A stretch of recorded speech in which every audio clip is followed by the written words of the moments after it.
¿Qué tal, amigos? Muy bienvenidos un día más, una semana más a Con Ánimo de Lucro. Ya saben, un espacio de información y análisis económico de confianza, un oasis para la economía entendida desde el lado correcto de la historia, desde la defensa de la libertad, la prosperidad y el respeto a la búsqueda de la felicidad. Por supuesto, también la defensa de la propiedad privada, esa que tampoco le gusta, por ejemplo, a nuestros sindicatos. Sindicatos mayoritarios se hacen llamar, UGT y comisiones obreras, que hoy son noticia porque, atención, han ido a registrar al Ministerio de Trabajo una petición para hacer un paro nacional.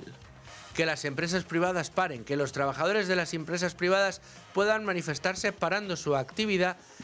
¿Por qué, dirán ustedes? Porque somos el país con el peor desempeño laboral de la Unión Europea, tenemos la tasa de paro más alta, la tasa de paro juvenil más alta, porque tenemos un sistema muy precario, porque cada vez más españoles cobran el salario mínimo interprofesional, porque más del 70% de los trabajadores españoles cobran menos de 2.000 euros. ¿Por eso se están manifestando, están pidiendo un paro? No.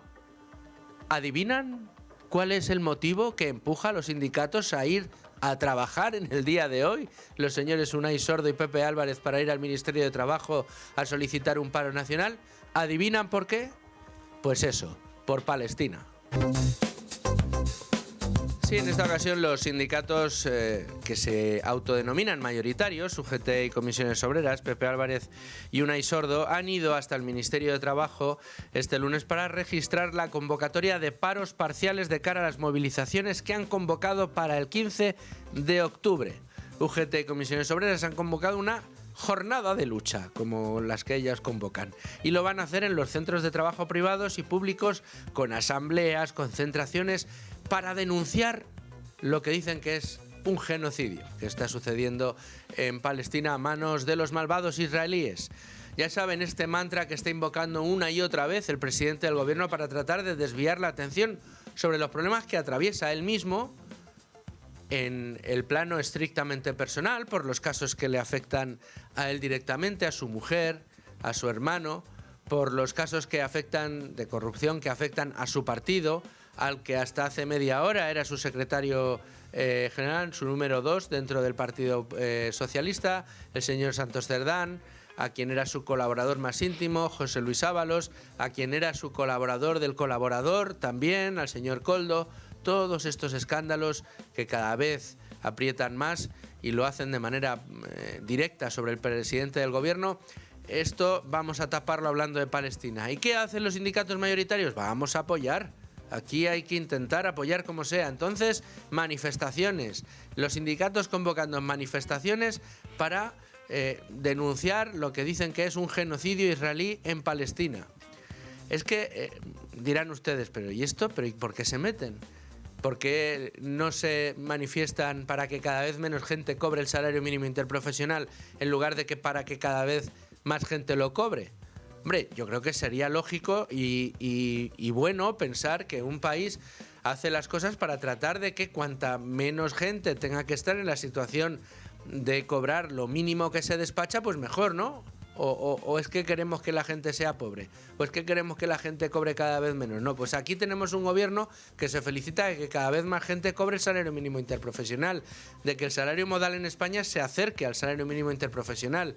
Somos un país que estamos a la cabeza de paro de la Unión Europea y de la OCDE, que estamos a la cabeza de paro, de paro juvenil también en la Unión Europea y en la OCDE. Paro de larga duración disparado. Una precariedad cada vez mayor, una precariedad que está denunciando otro sindicato, a quien no invitan a ninguna de estas historias, que es el sindicato USO, el sindicato independiente, la Unión Sindical Obrera, que todos los meses le saca los colores precisamente al Ministerio de Trabajo y también a los sindicatos mayoritarios por no poner el dedo en la llaga, por no señalar los verdaderos problemas que atraviesa nuestro mercado laboral. Un mercado laboral cada vez más precario, hay que decirlo así. Tenemos los famosos contratos cerilla. Tenemos una afiliación muy alta que no se corresponde con los trabajadores reales. No hay cada vez más gente trabajando. Hay el mismo trabajo repartido entre más gente. Y esto se traduce en una palabra: precariedad. Pero mientras los sindicatos no les importa. Dicen que hay más de 20 millones de personas trabajando y ellos representan a la gran mayoría. ¿Saben cuántos afiliados suman cada uno de ellos sin saber cuáles de ellos están en los dos afiliados? Pues cerca de 1 millón, dicen, esto habría que comprobarlo, que tiene cada uno de ellos, de afiliados. Uno un poquito más de 1 millón, otro, Comisiones Obreras, un poquito menos de 1 millón. 20 millones de afiliados y 1 millón en cada uno de estos sindicatos son los que tienen que representar a todos los trabajadores, son los que deben decidir las políticas que va a llevar a cabo el Ministerio de Trabajo sin el concurso de las centrales patronales.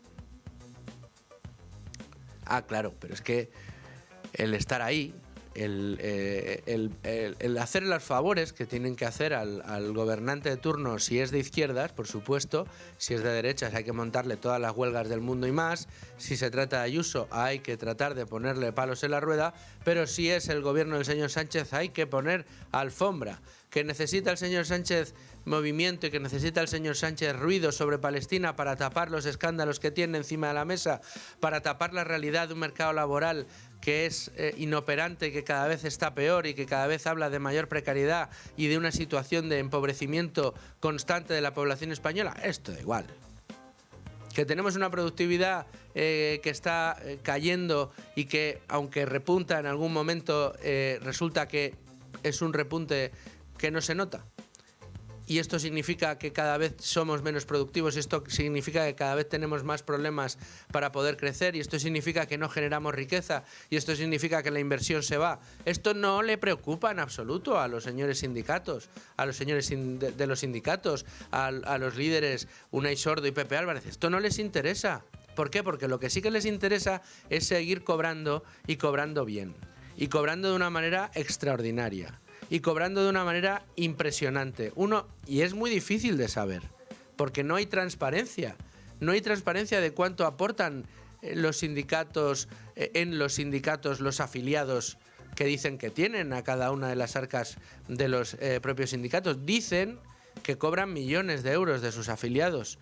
Unos millones de euros de sus afiliados, eso sí, entre 2020 y 2024, ambas centrales sindicales se llevaron de su bolsillo y del mío 380 millones de euros en subvenciones, supuestamente porque, claro, ellos están representando a los trabajadores y por esa labor de representación pues tienen que estar ahí, claro, por supuesto, muchos liberados sindicales, etcétera, etcétera, etcétera. ¿Y todo para qué? Para que cada vez que convocan a los trabajadores, cada vez que convocan los famosos 1 de mayo, haya menos gente que les sigue.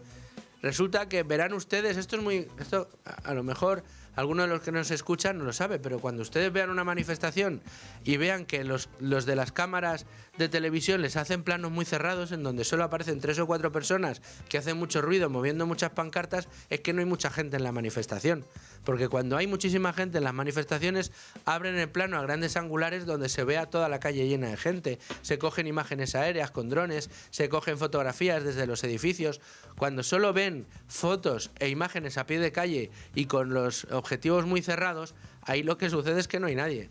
Y ya verán, echen para atrás y busquen los 1 de mayo de los últimos años. Y ya me dirán si ahí va mucha gente o muy poquita gente.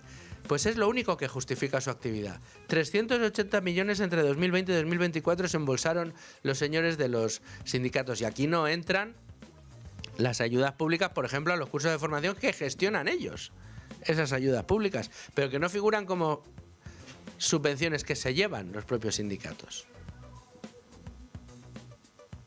Y estos son los que están decidiendo cuál es la política laboral que tiene que tener España. No me extraña que seamos líderes en paro, líderes en precariedad y que cada vez seamos más pobres. Vamos ahora sí a ver la portada de Libre Mercado. Esto, para el que no lo sepa, ponlo otra vez, Amalio. Ponlo otra vez. Esto... Vamos a tomar unas cervezas, ¿con alcohol o sin alcohol? Esto es la arenga de los sindicatos en un 1 de mayo. No me acuerdo si era de 2014 o de 2012. Y otro año fue... Y ahora a tomar cervezas y a vivir. Esas eran las arengas grandes de los sindicatos, grandes los sindicatos. Bueno, vamos a ir a la portada de Libre Mercado con Rubén Folguera. ¿Qué tal, Rubén? Muy buenas tardes. Buenas tardes, ¿qué tal? ¿Cuáles son los principales asuntos que podemos leer hoy en la portada de Libre Mercado? Bueno, pues por un lado tenemos una pieza interesante de Beatriz García, la redactora jefe de Libre Mercado, en la que nos informa de que el número de pensiones por incapacidad ha subido 4 veces más que el de jubilados. Y se pregunta, ¿qué está pasando? Bueno, pues en este sentido habla de cómo el absentismo laboral afecta al mercado evidentemente al tejido productivo de nuestro país, pero claro, esto tiene unos detalles, un intríngulis, ¿no?, muy profundo, que en todo caso, si los lectores quieren saber de qué trata, cuál es la causa que explica este problema, pues ya saben que tienen que acercarse al libremercado.com. Luego, aparte de esto, hay otra pieza de nuestro compañero Carmelo Jordá, que es un apasionado de la fotografía y sabe bastante del tema, que ha entrevistado... bueno, una entrevista fantástica, dirá, ¿y qué pinta aquí una entrevista con el dueño de Leica, de la marca famosa, histórica de cámaras de fotografía y de objetivos de fotografía, que de hecho cambió la forma en la que entendemos la fotografía? Bueno, pues porque es una entrevista, la verdad, interesante, muy interesante, y además hecha por alguien, no solo que es un grandísimo periodista y un fenomenal compañero, sino que además es uno apasionado y un gran fotógrafo, o sea que se aúna todo en esta entrevista, hay que leerla con mucha atención. Y en la cual, pues, el CEO de esta empresa, Matthias Hartz, lo que viene a reivindicar es un poco el valor de la cámara fotográfica, porque hoy en día todos llevamos un teléfono móvil en el bolsillo o en la chaqueta o donde sea, y ya pensamos que tenemos ahí la mejor herramienta para hacer fotografías, pero los expertos explican que en realidad una buena cámara, que además también es otro de los puntos que trata Carmelo Jordá en su entrevista, es cómo esta industria se está nutriendo de los nuevos avances tecnológicos, como por ejemplo la inteligencia artificial, cómo todo ello puede ayudar a mejorar la industria de la fotografía, que evidentemente, si queremos darle pues, un toque profesional, no vale con un teléfono móvil. Desde luego, aunque también hay que decir que cada vez los teléfonos móviles hacen mejores fotografías, y qué decir de los vídeos. Y ahí lo dejo. No, pero no hay que perderse la entrevista de Carmelo Jordá en Libre Mercado. ¿Alguna cosita más rápida? Bueno, por un lado, ahora lo comentaremos en profundidad, Rotellar, como siempre, firma su lunes negro de Rotellar, en este caso hablando de deuda pública, pero además hay otra pieza en la que desmontamos, en base a un informe de Free Market, que es la consultora de Lorenzo Bernardo de Quirós, el discurso de la izquierda con respecto a la competencia fiscal. Ya sabemos que ellos, siempre que no les interesa, están en contra de la independencia de las comunidades. Sobre todo en el caso de Madrid se ve de una forma flagrante, ¿no?, cómo Madrid, aplicando políticas liberales, se ha convertido en la locomotora económica de nuestro país, y sin embargo esto a la izquierda le sienta muy mal. No ocurre lo mismo cuando son los catalanes los que les exigen más y más concesiones, pero lo que viene a desmontar este informe es ese discurso contrario a la competencia fiscal que de algún modo pues enarbolan desde la izquierda. Y lo que nos comenta la consultora de Lorenzo Bernardo de Quirós es que, pese a todo lo que nos quieran vender desde el PSOE, Sumar, etcétera, en realidad la competencia fiscal lo que hace es incrementar la eficiencia de las administraciones públicas y también de las empresas. Bueno, pues ahí queda ese repaso a la portada de Libre Mercado. Nos vamos ya a conocer el resto de noticias del día. Pero antes, muy rápidamente, déjenme que les dé dos consejos. El primero de ellos, para todos aquellos que quieran invertir en el negocio inmobiliario, recuerden, tienen dos opciones básicamente ahora mismo. Hay más, pero las más rápidas encima de la mesa es la típica que todos conocemos, comprar un piso para ponerlo en alquiler. Tienen que pagar una hipoteca, tienen que dar una entrada, tienen que buscar inquilinos, tienen que pagar impuestos, derramas, comunidades, etcétera, etcétera, etcétera. Más allá de los seguros que tendrán ustedes que contratar. ¿Para capturar qué? Una rentabilidad del entorno del 6%.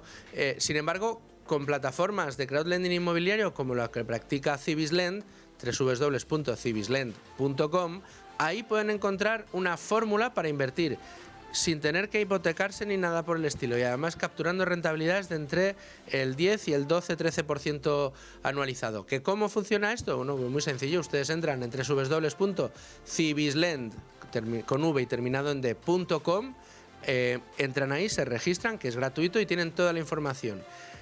Invierten desde 250 euros para recuperar su dinero en entre 10 y 12 meses, 15 meses en algunos casos, incluso 18 meses, y a unas rentabilidades de entre el 10 y el 12% anual, y además siempre con una garantía hipotecaria por detrás. Insisto, entren en www.cibislend.com y obtengan toda la información.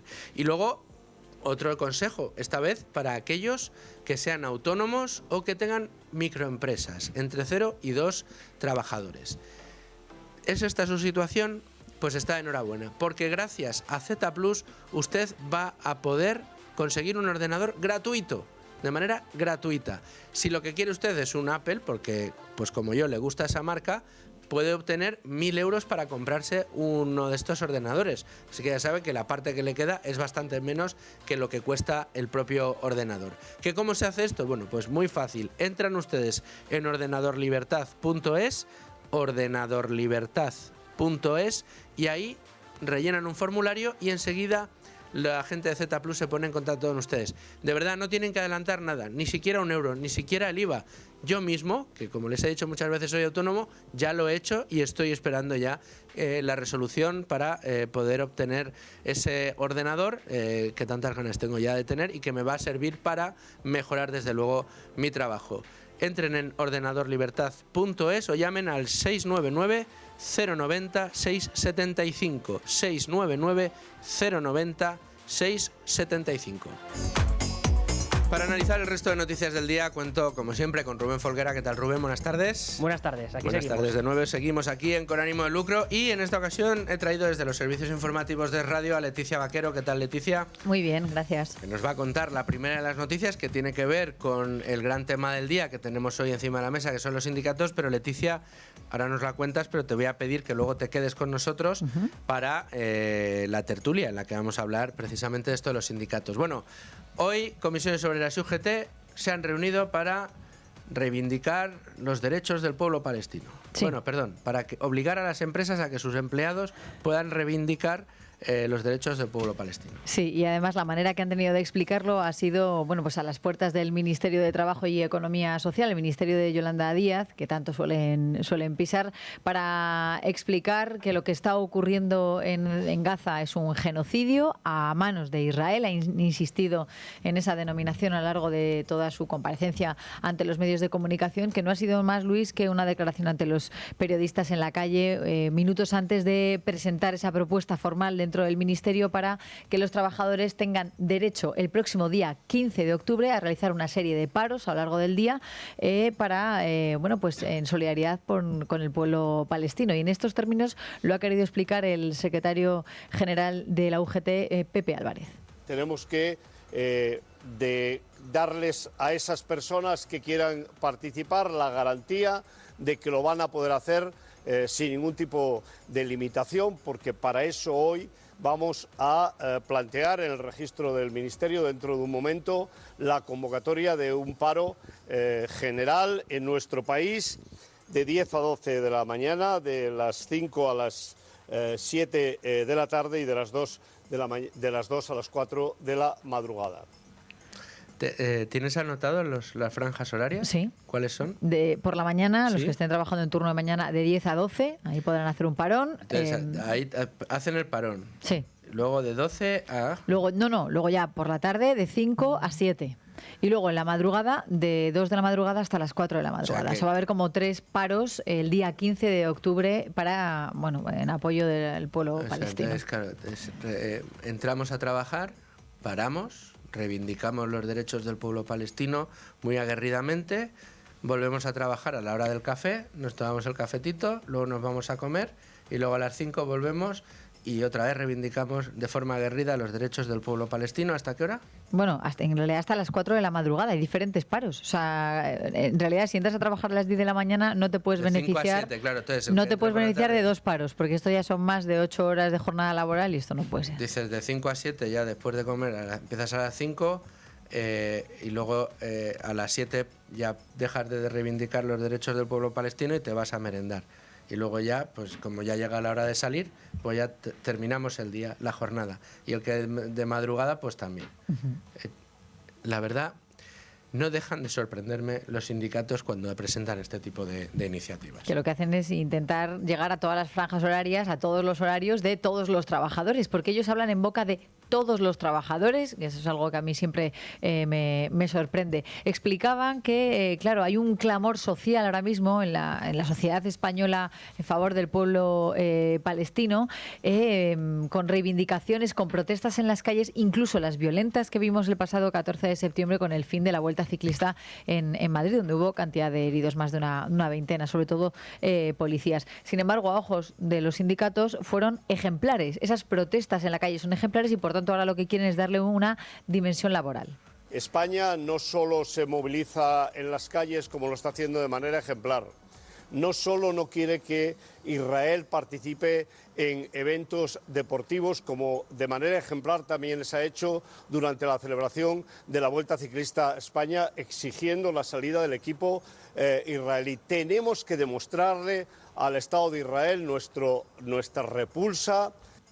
¿Van a dar ejemplo también haciendo piquetes violentos contra los trabajadores que no quieran manifestarse? Hombre, yo creo que eso forma parte de su ejemplar forma de entender las relaciones laborales. Sí, entiendo que lo de la doctrina en la mochila, en el caso del trabajo, pues no, esperemos que no sea una manera de coaccionar a los trabajadores. Pero luego también ha hablado el secretario general de Comisiones Obreras, Unai Sordo, acompañando a Pepe Álvarez en ese registro, donde ha explicado que no solamente se trata el día 15 de hacer un parón, por lo que está ocurriendo en Palestina, sino también por hacer una extensión, una petición un poco más grande y además a nivel internacional.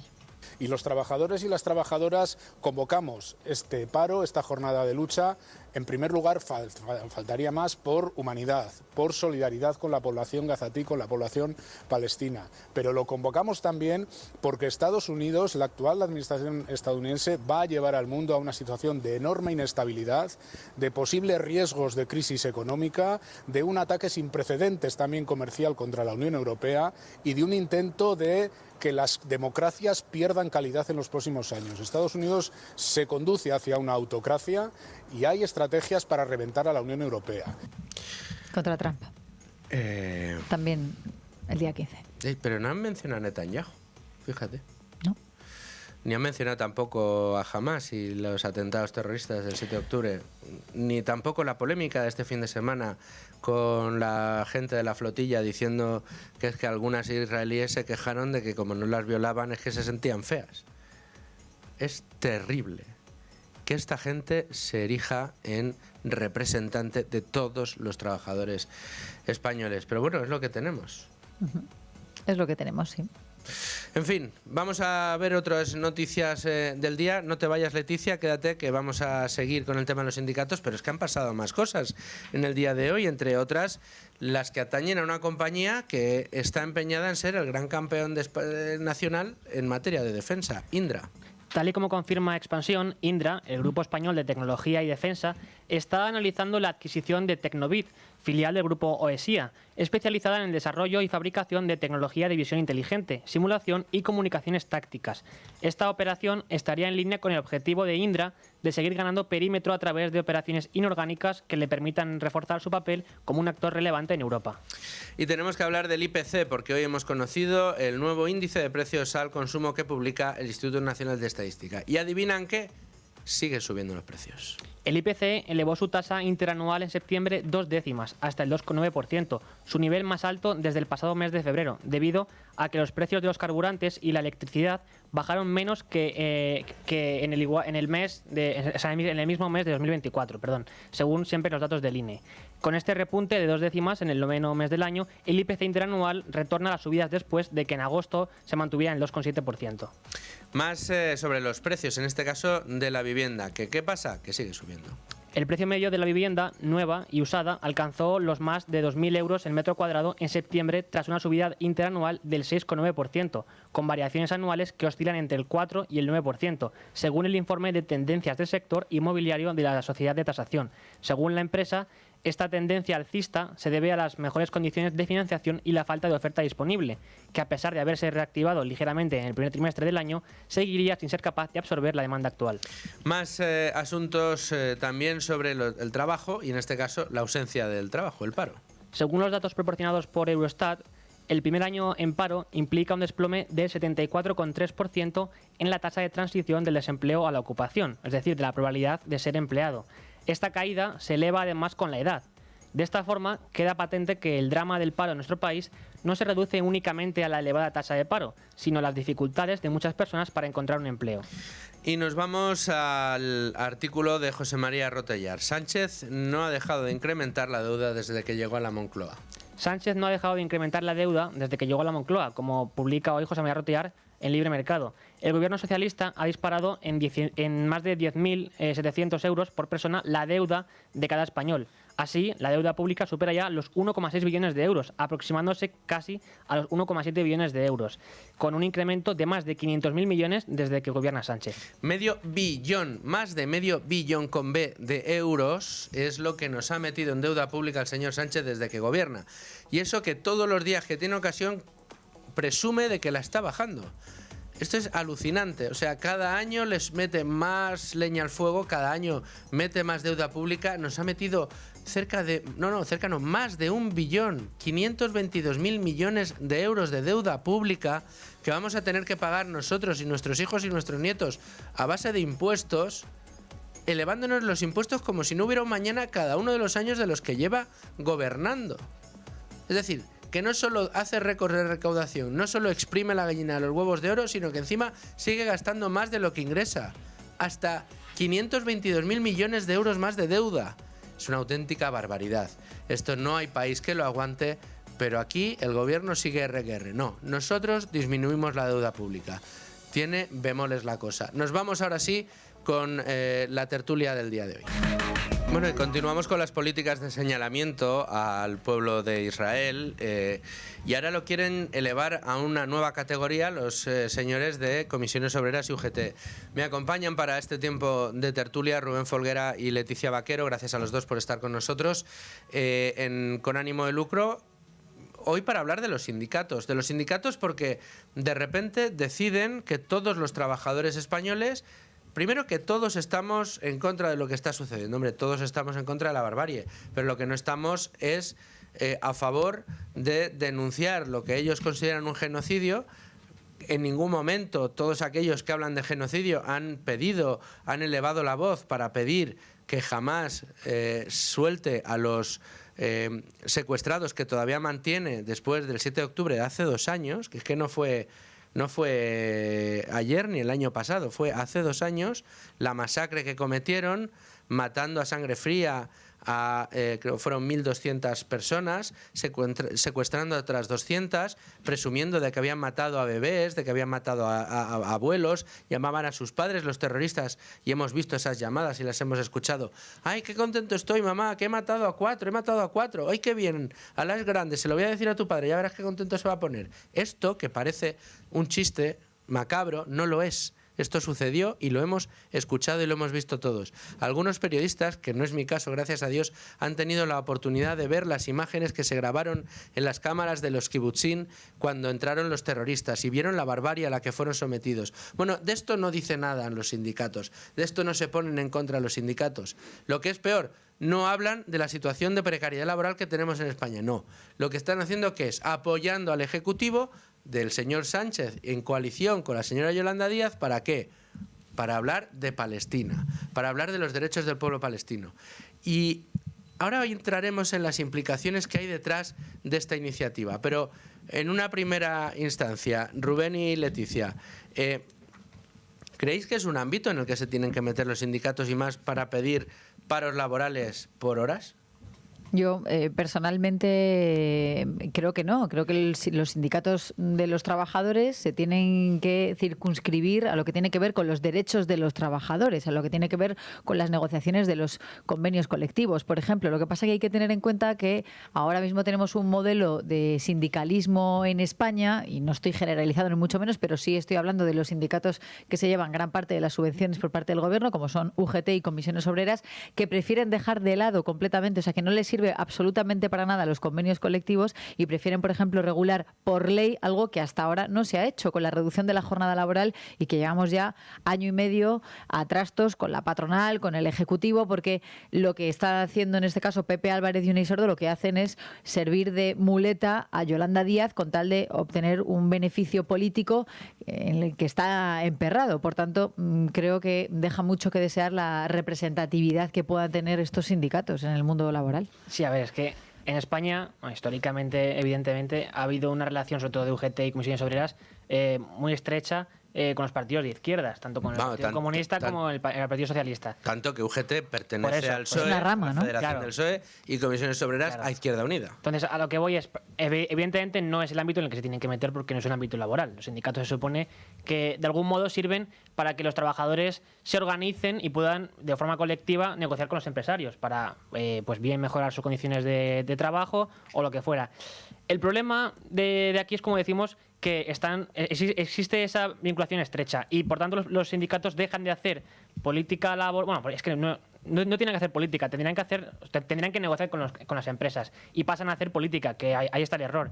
Incluso el error quizá en un país como España es precisamente un modelo tan colectivista, si lo queremos. O sea, al final, que existan convenios colectivos por sectores puede servir de algún modo para proteger a los trabajadores, pero también es cierto que genera ineficiencias y de algún modo impone a las empresas, y eso luego evidentemente redunda en las condiciones de los trabajadores, unas condiciones, unas exigencias que no tendrían por qué estar ahí, porque al final quien debería quizás negociar, si queremos de una forma sindicalizada, podría ser así, con el empresario es el trabajador de cada empresa, porque al final cada empresa tiene se dedica a un sector concreto, tiene unas condiciones concretas, hay empresas más grandes, más pequeñas, con más o menos plantilla, y por tanto exigir siempre de una forma general homogénea, claro, lo mismo a todos.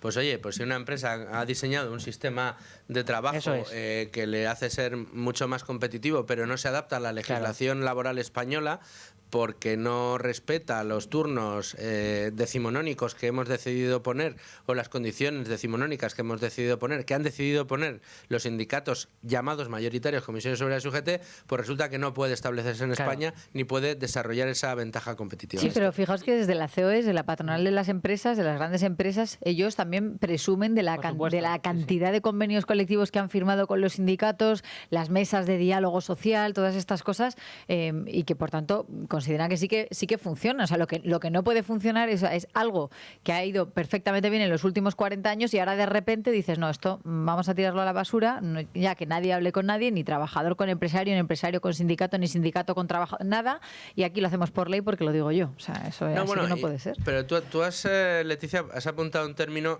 que yo creo que tiene mucho sentido, que es el de han estado sirviendo de muleta a los intereses del Partido Socialista o del gobierno cada vez que ha gobernado la izquierda. Yo estoy contigo. Es más, han estado al servicio de la izquierda incluso cuando no ha gobernado, porque cuando no gobierna la izquierda lo que se dedican es a denunciarlo absolutamente todo, movilizaciones, huelgas generales, etcétera, etcétera, etcétera. De todas maneras, que tiene que ser difícil, ¿eh? O sea, vosotros pensad que estáis asociados a un partido político, entonces cuando gobierna la oposición calientas la calle, movilizaciones prácticamente semanales, diarias, pero claro, cuando gobiernan los tuyos, ¿qué haces? O sea, ¿qué reivindicas? Pero lo hacen contra la oposición, que es lo curioso en este país. Claro. Que los sindicatos se movilizan contra la oposición, no contra el gobierno, que al final es responsable en buena medida de la situación del país. Y no solo eso, y si no contra Trump, siempre nos quedará Trump. Pero vamos al meollo del cogollo.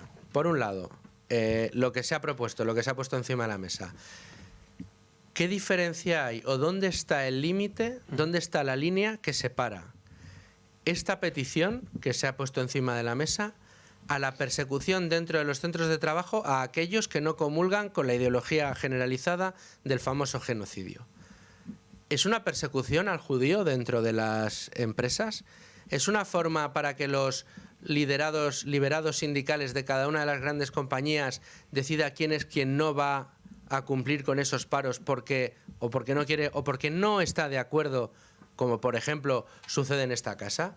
Esta casa estamos con el Estado de Israel, estamos con su derecho a la defensa y estamos recordando constantemente que aquellos a quienes están defendiendo, en este caso los sindicatos y la gente que se manifiesta, como dicen ellos, ejemplarmente en la calle, boicoteando la vuelta ciclista, hiriendo a policías y de forma violenta. 22 policías. Que esa gente no tiene la razón y que además nunca está recordando que aquellos a quienes defienden tienen en la Constitución grabado a fuego y su único objetivo en la vida como Estado, si es que realmente lo es, que no lo es acabar con los israelíes, acabar con el Estado de Israel, matar a todos los israelíes. Es que lo tienen en la Constitución. De eso no nos acordamos. Eso aquí nadie lo dice. Eso resulta que si a un Estado como el israelí le entran unos terroristas, le matan a 1.200 personas, lo reivindican como un hecho de Estado y es un Estado el que tienen ahí al otro lado de la frontera, cuyo único objetivo en la vida es destruirles, no se pueden defender. Bueno, esto, el que lo diga en una empresa, a los que llegue esta petición de comisiones obreras y UGT, ¿qué va a ser? ¿Señalado? ¿Le van a poner una estrella de David en el hombro, como hizo un señor con bigote pequeño? Se trata de dividir y más a la sociedad, o sea, en los centros de trabajo, en la calle o da igual, donde sean, porque efectivamente aquí se puede producir un señalamiento. Dentro de las empresas cada uno tiene su propia ideología, me parece perfectamente legal, es lógico, pero claro, el hecho de que ahora se vayan al Ministerio de Trabajo los sindicatos, UGT y comisiones obreras a registrar estos paros para que la ley ampare a los trabajadores que quieran, porque claro, dices, ¿en qué se van a traducir esos paros? Dicen, bueno, pues que se asomen a la puerta de sus trabajos o que hagan asambleas o simplemente para que tengas una conversación, que no lo han explicado en estos términos, pero me imagino, para que vayas a la máquina de café, te encuentres con tus compañeros y abras un debate. Y ahí en el debate, pues si quieres darle con la zapatilla al compañero porque no estás de acuerdo, porque esto al final crea muchos problemas, pero te están dando al final herramientas para que protestes en tu centro de trabajo sobre algo que parece que es la verdad única, que también es la de la ONU, porque esto sí que es algo que dicen Pepe Álvarez y Unai Sordo, ¿no? Que Israel al final bueno, pues está intentando pues no hacer absolutamente nada de caso a lo que dice las Naciones Unidas. Bueno, este tema yo creo que va a darnos mucho de sí. Rubén y yo estamos precisamente, Leticia, preparando un programa en el que queremos hablar de cómo funciona la economía en Palestina. Esto es con ánimo de lucro, es un programa económico y creo que merece la pena porque es muy curioso, y los datos que estamos recopilando así lo indican, de cómo funciona la economía en el Estado palestino. Pero bueno, más allá de la anécdota, si me dejáis que lo reduzca a la categoría anécdota, aunque no lo es, de que los sindicatos vayan a presentar esto al Ministerio de Trabajo y pretendan que paremos para señalar, en este caso, al que defiende al Estado de Israel, por no hablar de ¿y qué va a pasar con las empresas de origen israelí que están operando en España? También va a llegarles a estas empresas la petición de paro y van a ir los piquetes informativos a decir a la gente que tiene que parar en empresas representantes o que vienen de un país que se está defendiendo de unos terroristas, como es el caso de Israel. En fin, tiene tantas aristas el caso que es tremendo. Pero yo quería incidir un poco en el papel de los sindicatos.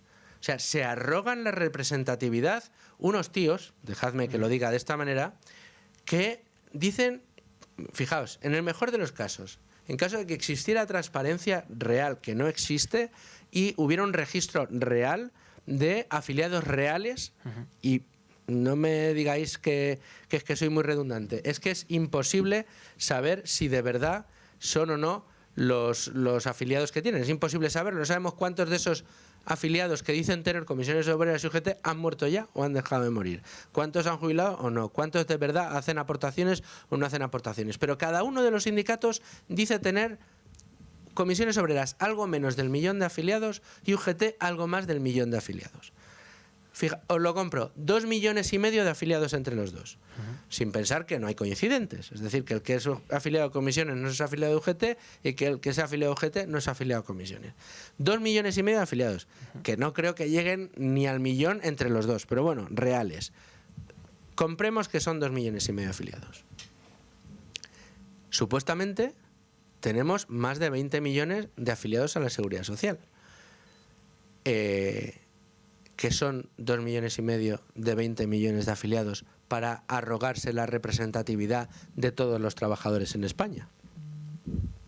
¿Qué son? Sobre el 10%, migajas, más o menos. Entonces, nada. en términos. Y suponiendo que trabajan, porque una cuestión interesante de los sindicatos, sobre todo de Pepe Álvarez, Unai Sordo y demás, los más populares, y luego los liberados sindicales, es que van de trabajadores, van de proletarios, pero son unos vagos. O sea, hay que decirlo con todas las letras.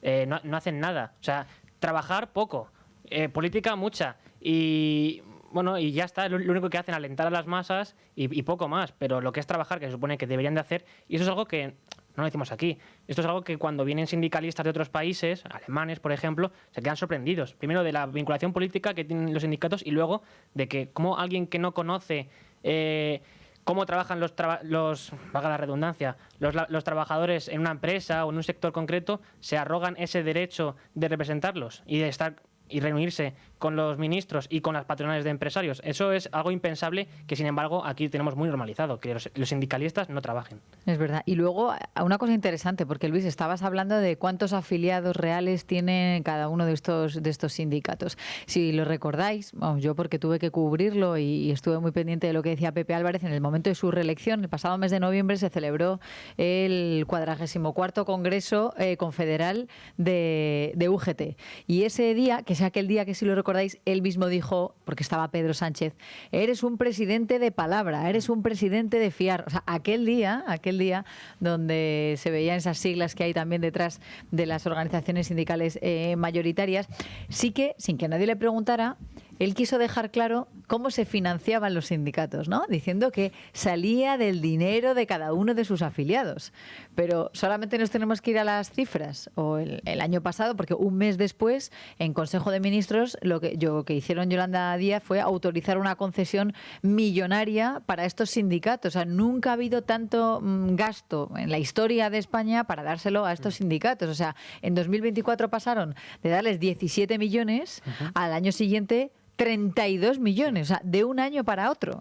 No sé si es que ahora de repente casi el doble. Tienen, claro, 7 veces más afiliados como para pagar eso. Sí, no, sí. es que estamos hablando de lo que sale del Consejo de Ministros. Pero ellos se financian de las cuotas de sus socios. Las cuotas, nuestros socios son lo que nos financian. Los 380 millones de euros que cobraron UGT y comisiones entre 2020 y 2024, uno de los únicos datos que se ha podido contrastar, eso no, porque además la trazabilidad del dinero público que reciben los sindicatos y la patronal, también hay que decirlo, es muy difícil de seguir, porque reciben dinero de la Administración Central, reciben dinero de las comunidades autónomas y reciben dinero de los entes locales y de las diputaciones. Y además reciben dinero de una manera subrepticia, por ejemplo, para gestionar los cursos de formación que se ofrecen para los parados. Entonces, buena parte del dinero que va a esos cursos de formación no figura como dinero que cobran en forma de subvenciones los sindicatos mayoritarios, UGT y comisiones obreras, pero sí son los custodios de ese dinero y se lo gastan a placer para poner en marcha los cursos de formación.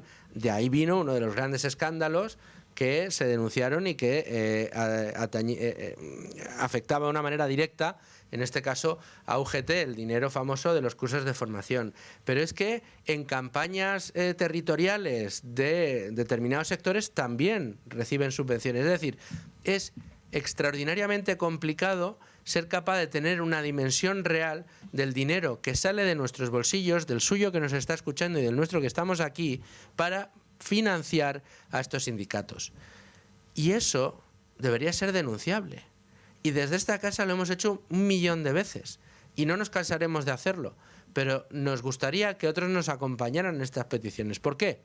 Porque al final resulta que estamos convirtiendo a España en un infierno laboral en el que las empresas no pueden desarrollar su actividad de una manera óptima porque tienen que adaptarse a una encorsetada legislación laboral que responde más a los cánones del siglo XIX, en el que estaban las grandes fábricas, había que fichar al entrar y al salir, y en el que, si me lo permiten, la actividad sindical tenía cierto sentido, porque ahí había que regular las condiciones laborales de los trabajadores, porque echaban muchísimas horas en unas situaciones muchas veces muy precarias, y ahí tenía cierto sentido la actividad de los sindicatos.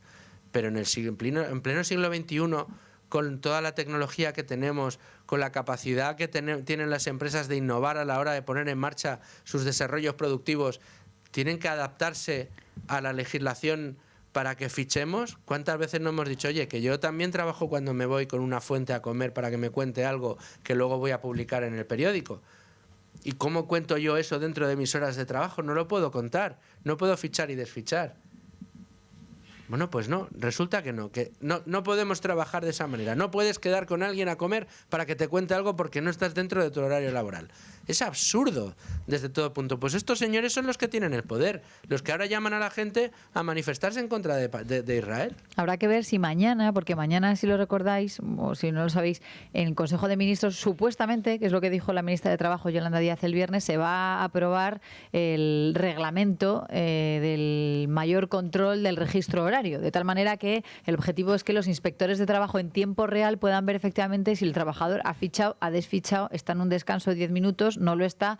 El objetivo es intentar controlar las horas extra y que se paguen y que se paguen por ellas, ¿no? Porque dicen que hay un descontrol impresionante, y esta es una de las patas de lo que queda de la reducción de la jornada laboral, que no ha salido adelante y que ahora habrá probablemente, volvió al texto al Consejo de Ministros después de lo que se votó en el Congreso de los Diputados hace escasamente 10 días, que fue un día además cuando se votaron las enmiendas a la totalidad de varios grupos parlamentarios, de PP y Vox sobre todo, en el que mientras estaban votando dentro del Congreso sobre la reducción de la jornada laboral, que no prosperó hasta las 37:30, fuera estaban los sindicatos protestando. Esa especie de rodea al Congreso, como además pudisteis contar aquí en Con ánimo de lucro, ¿no? Animando a protestar a las masas contra algo que se estaba debatiendo dentro del Congreso de los Diputados. Que eso es, también os digo una cosa que a mí me parece reseñable. Muchas veces amenazan, o sea, creo que son perros ladradores poco mordedores, ¿no? Porque muchas veces amenazan con movilizaciones en la calle y todas estas cosas, y luego se quedan más bien poco, ¿no? Porque es una de las denuncias con la reducción de la jornada laboral, que se quedó solamente en ese día por la tarde y que no tuvo más relevancia.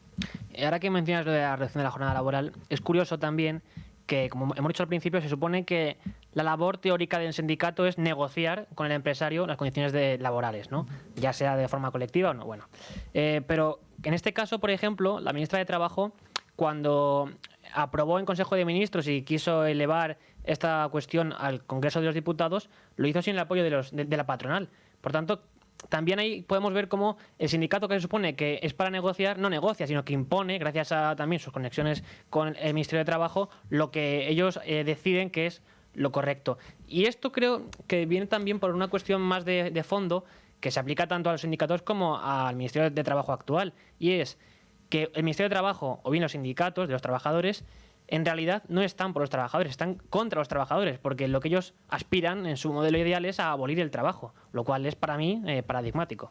Para vivir mejor, ¿no? Más tiempo para tener menos trabajo para vivir mejor, ¿no? Sí, no sé cómo. Para tomar, sin trabajo. Para tomar cervezas con alcohol o sin alcohol, ¿no? Porque el que pone cervezas no trabaja, te las da porque quiere, ¿no? No, claro, eso por supuesto, ese que trabaja. Claro, para servirlos a ellos. Luego serán robots y también les pondrán pegas porque quitan el trabajo. No, si ponen robots, lo que quieren es que coticen los robots para que de algún modo también las arcas del Estado sigan llenándose. No, lo que es un modelo absolutamente tramposo y muy difícil de desmontar. Fíjate que nosotros colaboramos mucho con el sindicato USO, el propio José Luis Fernández Santillana nos atiende muy amablemente prácticamente todos los meses para contarnos el informe de empleo que elabora su propio servicio de estudios a partir de los datos que da los servicios públicos de empleo, que no hay quienes se lo crean, pero USO los destripa, los saca absolutamente todos, los exprime hasta que nos da la foto real de lo que está pasando con el mercado laboral. Y el propio sindicato USO es consciente de la dificultad que existe, y más desde un sindicato independiente, cuando pretendes hacer una labor sindical que sume y no que reste, que trate de adaptar la actividad sindical a los tiempos, que trate de mejorar las condiciones de trabajo de los empleados en España y no ceñirse a las consignas que le den sus partidos. Sus partidos, y lo digo con propiedad, porque como hemos dicho, UGT pertenece al PSOE y Comisiones Obreras pertenece a Izquierda Unida. Es dificilísimo desmontar este andamiaje, y mi pregunta y última para estos 2 minutos que nos quedan es: ¿creéis que algún partido político, a imagen y semejanza de lo que está haciendo Milei en Argentina, es capaz de atacar este núcleo de poder que tienen establecidos los sindicatos en España? Yo la verdad es que habría que mirarse el programa electoral. No recuerdo que se quieran acabar con este otro, no sé si se puede considerar chiringuito. Yo muchas veces he dicho en esta radio que Pepe Álvarez... Son un chiringuitazo. Sí, que Pepe Álvarez en este caso es el ministro número 24, Unai Sordo el 25, o no da igual el orden, pero al final forman parte del Ejecutivo. Pero creo que sería una manera también de conseguir más apoyos en caso de que lo pusieran encima de la mesa. Yo ahora no veo alternativa. Hemos visto cómo Feijóo casi se arrodillaba en alguna ocasión ante los sindicatos. Y la alternativa que propone Vox, que es un sindicato de solidaridad, no deja de ser otro chiringuito más. También muchas veces con tintes neofalangistas, porque ya hemos visto en alguna ocasión cómo sus representantes hablan igual, en los mismos términos o casi calcados, solo que con un ideario más nacional y tal del trabajo. O sea que no, ahora mismo alternativa no hay.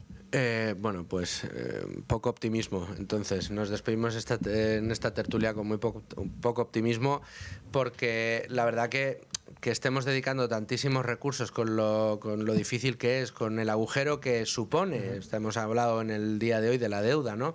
De ese más de medio billón de euros de deuda que ya hemos acumulado solo en los 7 años de gobierno del señor Sánchez, y que se vayan precisamente a estas cosas que son absolutamente improductivas y nocivas para el mercado laboral español es terrible. En fin, Rubén Folguera, muchas gracias. Leticia Vaquero, muchas gracias también a ti. Nosotros nos vamos a ir a escuchar los servicios informativos de radio. Probablemente te tengas que ir corriendo, Leticia, porque tendrás que contarlo. Y volvemos aquí con ánimo de lucro, porque tenemos que dar la bolsa, que abrirá. Abierto y de qué manera. 1:06 de la tarde, 12:06 en Canarias. Seguimos Con ánimo de lucro. Vamos a entrar dentro de un minutito en página de mercados, pero antes déjenme que les dé otro consejo. ¿Saben qué? Que un empresario lo sabe bien. El tiempo es dinero. Y cuando se trata de salud, el tiempo perdido es aún más caro. Ahora, con Salud.net, tú no tienes que esperar para ir al médico, porque puedes conseguir cita, atención, en menos de 48 horas en miles de centros médicos privados. Puedes pagar solo cuando vayas al médico y contratar un plan con 3 visitas al mes por solo 8 euros al mes. ¿Lo han entendido bien?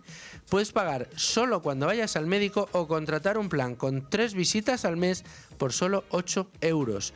Y si tienes una empresa, puedes solicitar una oferta personalizada para dar acceso médico rápido a todos tus empleados. Reducirás el absentismo y además te costará mucho menos de lo que cuesta un seguro de salud tradicional. ¿Que cómo hacemos esto? Bueno, pues entrando en saludonnet.com. Repito, saludonnet, todo seguido, .com.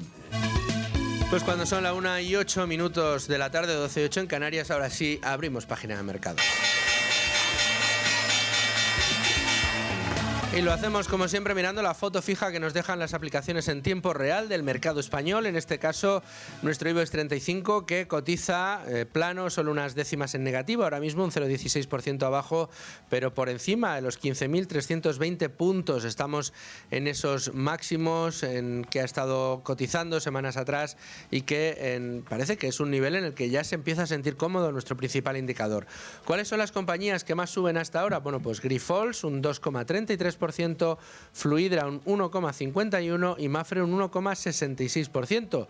Entre las que más bajan, bancos, el Banco Sabadell con un 1,35% abajo y BBVA un 1,21%, también Naturgy con un 1,12%, pero los dos bancos protagonistas de esa gran operación corporativa del año, ya vamos para año y medio, ¿no? de OPA, tanto BBVA como Sabadell están cayendo ahora mismo un 1,21%. Y luego tenemos muchos aderezos en el mercado que nos van dibujando un poco las tendencias dentro de la cotización en renta variable y también en otros productos. Para analizar todo esto, qué mejor que hacerlo con el mejor periodista financiero de España, director general de Finet además, que es Vicente Baró, amigo de este programa. Vicente, ¿cómo estás? Bien, pero anda que no hay colegas mucho mejores que yo, vamos, nada. Bueno, pero un ejército. Vamos a ver, tú eres modesto, pero escucha, en el sector yo creo que nos conocemos prácticamente todos y pocos suscitan tanto reconocimiento como tú, y yo soy el primero. Para mí eres un maestro y me encanta aprender de ti. Oye, ¿cómo estás viendo precisamente esa atención centrada en lo que pueda hacer la Reserva Federal norteamericana, los informes informes de empleo de Estados Unidos, Powell diciendo que bueno, que sí, que habló de más bajadas, pero que bueno, que ya veremos, que de momento parece que a lo mejor no hay que tener demasiadas prisas. Bueno, de hecho Powell habló de más bajadas, pero la matizó muchísimo. Yo me vi la rueda de prensa y en la rueda de prensa cuando bajó tipos, él dijo, sí, el de puntos descuenta bajadas, pero casi la mitad hemos dicho que no esperamos tantas. O sea, entonces sí, yo creo que está un poco en la línea. O sea, al final depende de los siguientes datos de empleo y de inflación que salgan. Él ha adoptado el Comité de Mercado Abierto de la FED ha adoptado una posición en conjunto que no es tan evidente. Yo creo que eso precisamente es lo que están descontando los mercados, ¿no? Que hay mucha incertidumbre por los movimientos futuros, incluso el ciclo, si realmente va a ser un ciclo, si van a ser unas bajadas para dejarlo en territorio más neutral. Claro, todo eso al final es lo que mueve el mercado a medio plazo, ¿no? El descuento de las expectativas de tipos de interés que acaba afectando a las valoraciones, es fundamental en el cálculo de las valoraciones, ¿no? Entonces, sí, yo tampoco lo tengo tan claro. O sea, yo creo que no va a ser la serie de bajadas que está esperando el inversor más optimista, y probablemente Trump también, claro. Estoy leyendo algunas crónicas en medios especializados, Vicente, que me llaman mucho la atención. Y hay una que no sé si la has podido leer. Dice: el mercado está a punto de repetir un fenómeno visto solo 2 veces en siglo y medio, en 154 años. Y nos hablan del ratio de Shiller. Dice que en Estados Unidos este ratio está a punto de alcanzar los 40 puntos. Si se sobrepasa ese nivel, las únicas 2 veces que ha sucedido esto en siglo y medio ha venido seguido de grandes caídas que le han hecho perder a los indicadores norteamericanos la mitad de su valor. Bueno, estamos hablando quizá, ¿no?, de algo que llevamos tiempo no queriendo predecir, pero sí desde luego advirtiendo de que puede llegar a suceder, que es la famosa reversión a la media después de una euforia que ha llevado al IBEX 35 a una cota enorme, ¿no? A cotizar carísimo. Bueno, claro, y en concreto en la bolsa americana, ¿no?, que es donde las valoraciones están más infladas. Más infladas, sí. O sea, yo creo que nadie duda de que las valoraciones están por encima de la media. Es verdad que el ratio Shiller es menos bueno cuando hay mucho crecimiento reciente de los beneficios, ¿no? Porque como toma un periodo más largo, entonces, claro, voy a decirlo de otra manera. Si el crecimiento del beneficio de los últimos 2-3 años es muy fuerte y puede seguir, claro, no lo navega tan bien ese escenario, porque lo que está pasando aquí el mercado descuenta que ese escenario va a seguir siendo de alto crecimiento a futuro, entonces eso es lo que, digamos, sale tan mal en la foto del índice Shiller, ¿no? Claro, yo creo que la pregunta que tenemos que hacernos es ¿se puede sostener un crecimiento tan fuerte o no? Porque hablamos de la IA, de la mejora de la productividad, del mundo un poco perfecto de las bajadas de impuestos en Estados Unidos, y teóricamente... en un momento en el que estamos inundados de liquidez, Vicente. Claro, exacto. Entonces, ¿hasta qué punto se puede sostener el crecimiento que estamos viendo en los últimos 2-3 años? Que si uno se va a las compañías, o sea, si uno se va a Nvidia, se va a Meta, se va a Alphabet, es que realmente las valoraciones son altas, pero es que los crecimientos sí se están produciendo, ¿no? Que es radicalmente distinto a lo que pasó en la burbuja del 2000, que estaban los precios, pero no estaban los beneficios, ¿no? Es que ahora están. Entonces, si puede pasar algo que haga que ese crecimiento sea mucho menor, ¿no? Y bueno, sí que es verdad que hay otras señales de alerta, ¿no? Pues como las propias compañías empezando a invertir unas en las acciones de otras porque no encuentran otra cosa. O sea, hay señales de alerta de que hay que tener cuidado. Y yo, vamos, a pesar de que, como he dicho, el índice Shiller, cuando hay mucho crecimiento reciente, pues no es el que mejor lo recoge, es el que te da una visión más de largo plazo. Entonces, ¿ha cambiado tanto la década respecto a otras décadas como para que sea totalmente excepcional? Bueno, pues yo sería cauto. Desde luego. ¿Es el oro otro de esos indicadores? ¿Es el oro ese canario en la mina también?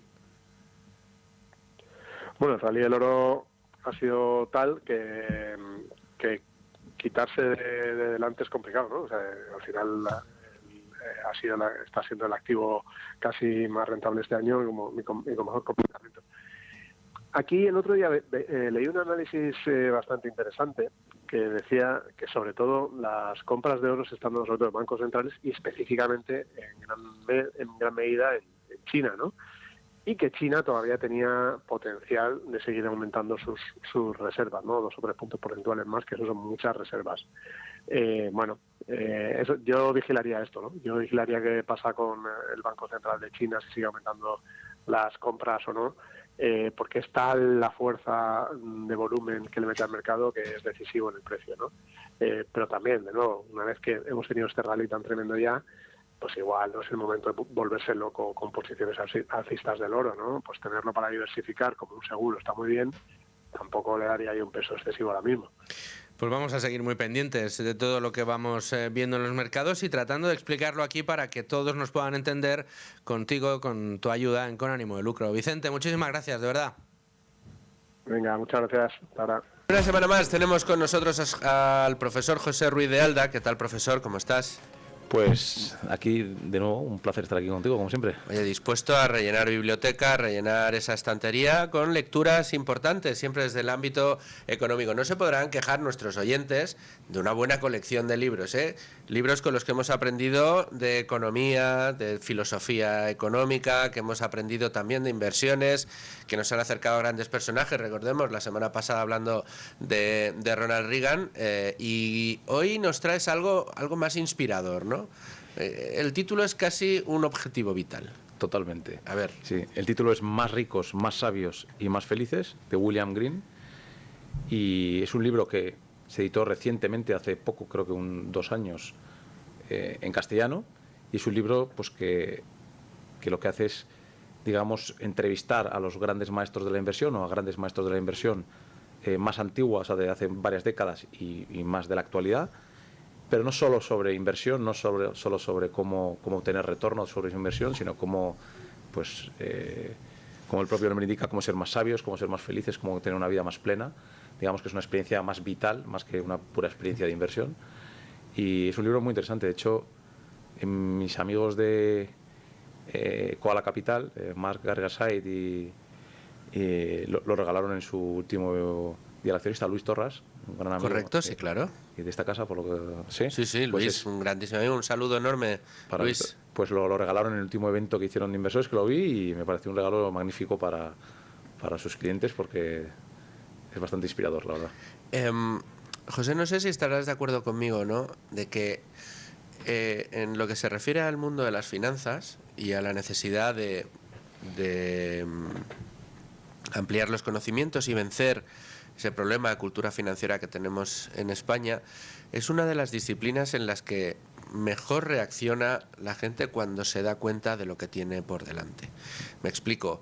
Cuando una persona pues tiene sobrepeso y trata de perderlo, hay gente que lo consigue casi a la primera y lo mantiene, pero hay gente que lo intenta una y otra vez, de repente a veces tiene éxito pero vuelve a recaer. ¿Por qué? Pues porque sus hábitos de vida son resistentes a la disciplina necesaria para poner el cuerpo en orden, por poner un ejemplo, ¿no? O aquel que es un mal estudiante porque le cuesta mucho concentrarse, pues puede intentarlo, de vez en cuando conseguirlo, pero siempre tiene una resistencia mayor a, digamos, adquirir los buenos hábitos. Sin embargo, mi sensación, y es una sensación solamente, cuando las personas que no se han planteado este tipo de problemáticas de repente las descubren, y descubren cómo a través de un aseo de las finanzas personales, y quizá de una manera que nunca te habías planteado que las podías asear, ¿no? El decir, bueno, pues espérate, plántate, cógete un cuadro Excel, yo te ayudo a averiguar cómo funciona, y verás que es muy, muy sencillo. Cógete gastos, ingresos, etcétera, etcétera, y te vas planteando tus finanzas personales, tu cuadro de gastos y las cuentas de casa bien claras, sin hacerte trampas al solitario y tal. Y a partir de aquí vamos a ir construyendo ahorro, vamos a ir construyendo inversión y vamos a ir construyendo patrimonio. Suelen disciplinarse mucho la mayoría de la gente y suelen descubrir algo que a mí me ha pasado en muchas ocasiones con algunos de los alumnos que tenemos en los cursos que hacemos de, oye, que esto puede ser la llave de la felicidad. El dinero no da la felicidad, pero ayuda mucho porque da tiempo y eres más rico, más sabio y más feliz, ¿no? Que es un poco la guía que conduce a esta obra de William Green. Totalmente, yo creo que lo has definido, vamos, mejor de lo que yo habría sido capaz. Y no solo eso, ¿no? Yo aparte creo que además el propio concepto del ahorro, la planificación, el ahorro, la inversión, el ir mejorando poco a poco, ¿no? Pues por cómo funciona la psicología humana, pues yo siempre pienso que la felicidad en el ser humano es el avance lento, pero continuo, ¿no? No los grandes saltos, ¿no? Cuando siempre se ha hablado de cuando a alguien le toca la lotería, ¿no? De repente y le cambia la vida, que muchas veces tiene un impacto muy negativo en su vida, no positivo. Yo personalmente creo que la cultura del partido a partido, piedrita a piedrita, ir un poco acumulando y mejorando tu vida, planificando, pues sí, personalmente creo que es Es una fórmula del éxito. Totalmente. La visión a largo plazo, la paciencia, la no necesidad a corto plazo del estímulo, la dopamina, de que las cosas pasen rápido, sino que puedan tener paciencia. Todo eso parece que solo tiene que ver con el mundo de la inversión, siempre hablamos de la inversión a largo plazo, la paciencia, olvidarse de la volatilidad, de todas estas cosas que al final comparten todos los inversores que entrevista a William Green, porque son grandes inversores a largo plazo, pero al final yo creo que, digamos, trabajar en esos ámbitos desde el punto de vista psicológico no solo es útil para la inversión, sino para la vida en general, ¿no? Para todo, para las relaciones personales, para la familia, para disfrutar la vida, ¿no? Poco correcto. ¿Cómo elabora Green este libro, ¿no? Una experiencia práctica de años y años además haciendo cientos de miles de entrevistas, ¿no?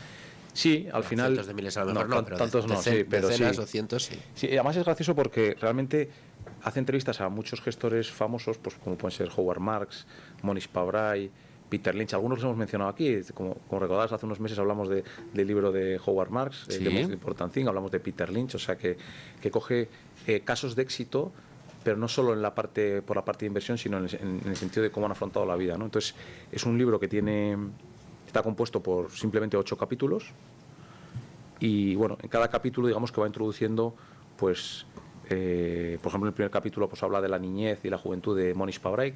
No sé si le conoces, que es un inversor de origen indio, que era un gran lector y seguidor de Warren Buffett y empezó, digamos, a copiar un poco las estrategias que utilizaba Buffett. O sea, pero el enfoque no es puramente de inversión, sino más de filosofía de vida, ¿no? Y la importancia que tiene también para invertir, ¿no? Hay una cosa que yo creo que a menudo se nos olvida, ¿verdad, profesor? Que es, oye, que a este mundo hemos venido a ser felices. Esto que parece una obviedad, hay mucha gente que no se lo plantea ni siquiera, pero oye, tú a mí me preguntas, yo lo que quiero es esta vida es feliz, con más, con menos, pero bueno, pues de mi familia, digamos, cumplir los objetivos de mi vida y si no los cumplo, pues quedarme todo lo más cerca que pueda y no quedarme con la sensación de no haberlo intentado, ¿no? Pero ser felices, ¿no? Y al final yo creo que ese es el éxito en esta vida, no se trata de entrar en los libros de historia, ni tampoco de ser el hombre más rico del mundo, ni el más pobre tampoco, pero desde luego el que el final de tus días digas, pues yo, mira, el resumen de mi vida ha sido un hombre feliz, ¿no? Una mujer feliz. Y las claves que aportan libros como los que has traído aquí durante estos meses o el que traes hoy precisamente, ofrece muchas claves de hábitos de vida que te pueden acercar precisamente a ese objetivo, al objetivo de la felicidad, vía inversiones y vía cultura financiera. ¿Por qué crees que existe tanta resistencia a romper esa barrera? La barrera del conocimiento de finanzas personales, la barrera del conocimiento de la organización de las cuentas, porque al final dices tú, no, más allá de la inversión son entrevistas que van a la filosofía de vida, y estoy contigo, pero es que dime dónde está la barrera entre una buena higiene financiera y unos buenos hábitos de vida. Es que es una barrera, no sé, muy que se traspasa de un lado hacia el otro constantemente, porque forman parte de un todo.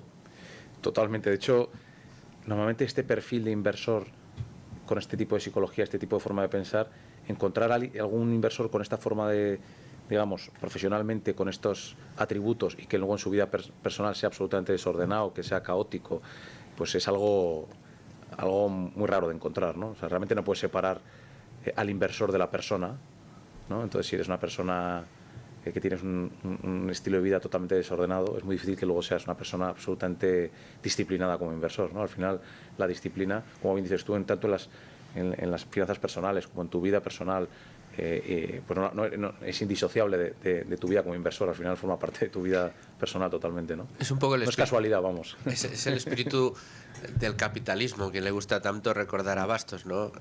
De hecho, yo creo que a quien se acerque por primera vez a Bastos y le oiga decir que el capitalismo, o sea, que el consumismo es el principal enemigo del capitalismo, a mucho progre le volaría la cabeza. Diría, pero ¿qué está hablando este señor que habla tan raro en gallego, ¿no? Bueno, pues habla de eso, ¿no? El capitalismo lo que da es mucha disciplina vital, porque de lo que se trata es de acumular capital, ¿no? De trabajar duro, de ahorrar, de invertir, de ser frugal, de no gastarte las cosas antes de tenerlas, etcétera, etcétera. Tratar de reducir el volumen de deuda, y hoy estamos acostumbrados a todo lo contrario, ¿no? Tenerlo todo cuanto antes. Si me tengo que entramparme, entrampo. Quiero disfrutar de la vida y olvidarme de lo importante, porque lo importante es disfrutar de la vida. Bueno, pues ordenemos un poco esas ideas y sin tener que renunciar al disfrute podamos, digamos, tener un sistema de vida que nos conduzca a una felicidad verdadera, plena y duradera, porque no es lo mismo totalmente que lo sea y que no lo sea.